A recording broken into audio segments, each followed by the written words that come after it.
we are joined by Vic Shao, who is the CEO of BP Pulse. Welcome to Sidebar. It's great to be here. Yeah. So I understand that BP Pulse is a turnkey EV company. I'm curious about exactly how that works for companies that have electric fleets. Sure. Well, we've worked with hundreds of fleets all across the U.S., and we have yet to encounter a single fleet operator that standardizes on one make model of vehicles, meaning everybody operates a mixed fleet, different OEMs, different vehicles, different chargers, and our prerogative is to make sure that the scenario works reliably, uptime guaranteed, known cost of energy, so that our fleet customers can scale. And that's really the challenge right now in the industry, is that there are a lot of pilots, but there isn't enough fleets that make 100% commitment doing it at full scale. This is something I've talked to so many corporates about. People are excited about electrifying their fleets. Like, it's one of those solutions that makes a ton of sense. It reduces emissions. It can be a lot cheaper to operate. Sure, there's some transitions in how you operate things, but then it seems like there's this barrier around the charging infrastructure. And I also recognize another huge challenge is the transmission and distribution, that interconnect, like getting into the grid. So can you talk a little bit about how you're helping overcome that challenge, or what opportunities you see to overcome that? Yeah, the distribution grid takes time to sort of sort out and bring to the facility the powers that's necessary. I mean, just for perspective, most of our, if not all of our projects right now require utility involvement, a service upgrade process. And again, for perspective, I mean, some of the projects, like the one we announced yesterday, GigaHub at LAX, I mean, that's between a 5 to 8 megawatt power drop. That's like several skyscrapers worth of power. Wow. So oftentimes fleet operators, when they go into a project like this, they don't think about that aspect. They think about the vehicles and speccing that out to what they need. Infrastructure is the last thing typically on their mind. But bringing that amount of power to the site just requires forethought and planning. So we help our customers through all of that process, that engagement, that power. If there is a shortfall, and oftentimes there is, we add energy storage to the site. We do other things to get them up and running faster. For sure. So you mentioned the hub that you're building at LAX. I was actually wanting to ask about that. I'm curious about who else is involved in that process and like what it actually took to get to a place where you were able to announce that you're building that. Yeah, great questions. So a number of stakeholders are involved in that project. So Hertz, first of all, we are working with Hertz to build the site on their land. And LAX being the first, but they have locations all across the country, obviously, at airports and highly trafficked city centers. So that's a partner. It's partially funded by CEC, California Energy Commissions.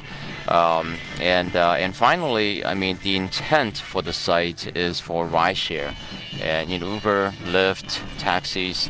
If you think about it, I mean, if you want the rideshare community to electrify, you just have to make it easy for them. It's and charging while they're waiting for the next passenger pickup is actually the most efficient and the best use case for them to charge up, to convert to electric.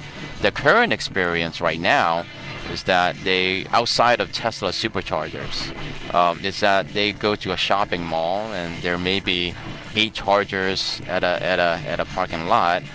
At any given point in time, 4 of them will be out of service, and there is a line, 5 cars deep for the remaining 4 dispensers. I mean, that's the current experience. And if you're making a living, driving for Uber, I mean, you just can't put up with this, right? So that's why the GigaHub concept is so important.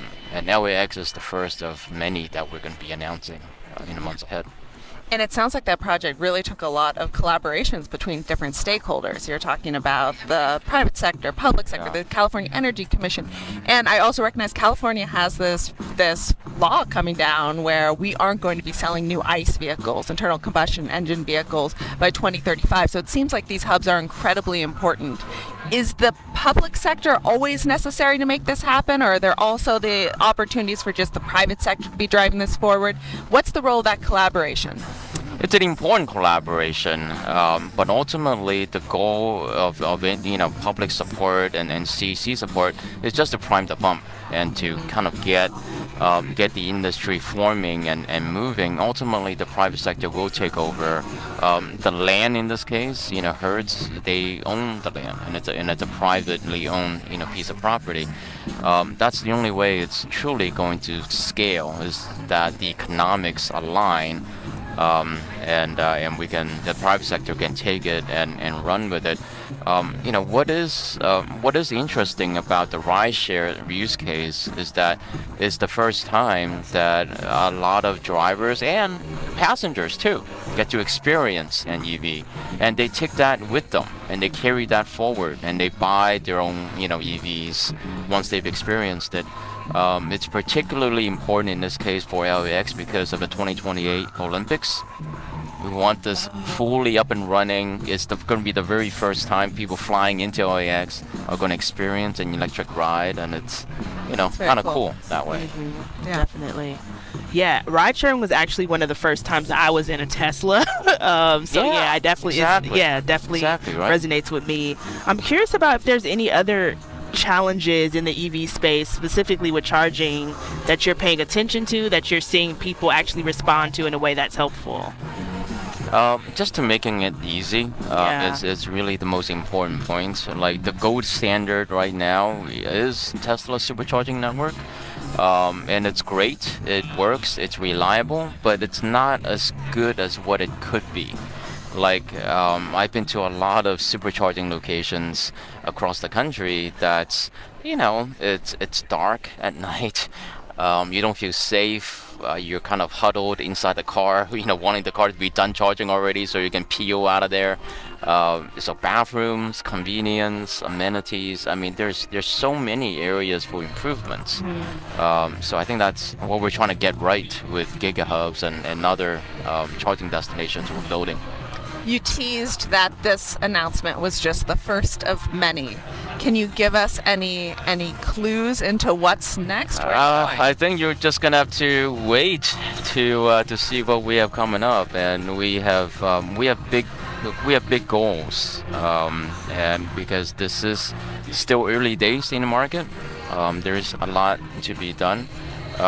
We internally talk about the opportunity of laying down the fuel distribution network of the modern era.